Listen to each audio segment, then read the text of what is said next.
for testifying today, your families and friends that are here with you, your willingness to serve, and Mr. Rayburn, thank you for meeting with me earlier this week. It was really productive, excuse me, conversation. So I'm going to turn to you, Mr. Rayburn, and talk a little bit about Iran negotiations. While you've not been involved, I know, in the ongoing negotiations between the U.S. and Iran, the outcome of these talks will have a profound impact on political dynamics in the Middle East and on your role, if confirmed.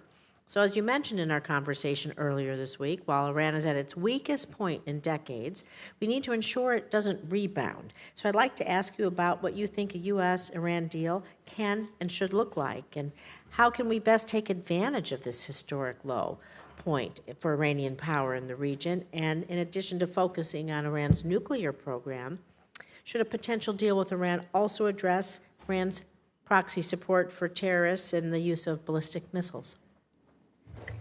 Senator, thank you for the question, and I also appreciated the time that you gave to meet with you to discuss these issues the other day. I think you're absolutely right, and the President, Secretary Rubio, Special Envoy Witkoff have been quite clear that if there is to be a deal, as they put it out, their position, and again, as you said, I'm not part of the negotiations. I'm outside the government, so I can just observe. But it seems their position is clear that if there is to be an agreement, it needs to include a total dismantlement, as the President put it, of the Iranians' nuclear program heretofore. That includes the facilities, that's the centrifuges, and so on. And there are many technical ways that can be accomplished. And also, of course, both the President and others in the administration have mentioned that yes, there will be a need for the Iranian regime to give up its sponsorship of its militant proxy terrorist network that has so destabilized the region. I think the President has made clear without that, October 7th, in his view, would never have happened. And so in order to prevent the threat of a future October 7th type of event, that needs to happen.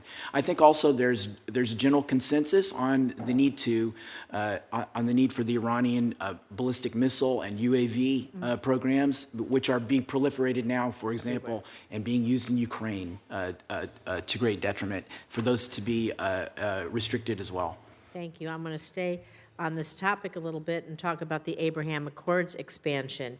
Last week, it was reported that the United States is dropping its demand that Saudi Arabia normalize ties with Israel as a condition for progress on civil nuclear cooperation. And as you noted in your opening statement, normalizing relations between Saudi Arabia and Israel has been a bipartisan effort for years, and that would transform the Middle East. So as a leading champion of the Abraham Accords, I cannot push back on this news strongly enough. Needlessly, giving up the greatest leverage we have at this critical moment, I think, would be a momentous mistake.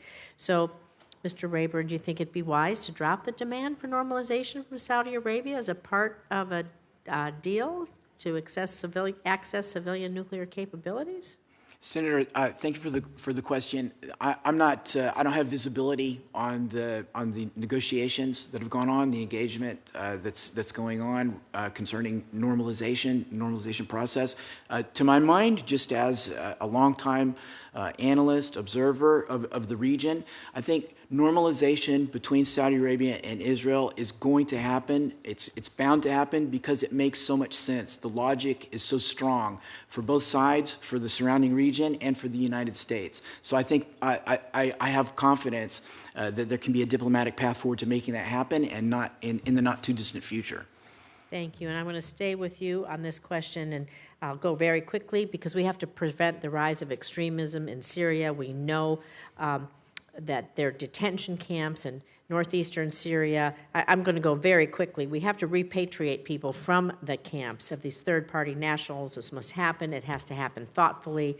So how can the U.S. work with Syria and other countries to thoughtfully repatriate the refugees in a way that promotes reintegration, ensures the youngest and most vulnerable in this group are protected, not to be recruited from future threats, particularly the Al-Hol and Al-Roj detention camps?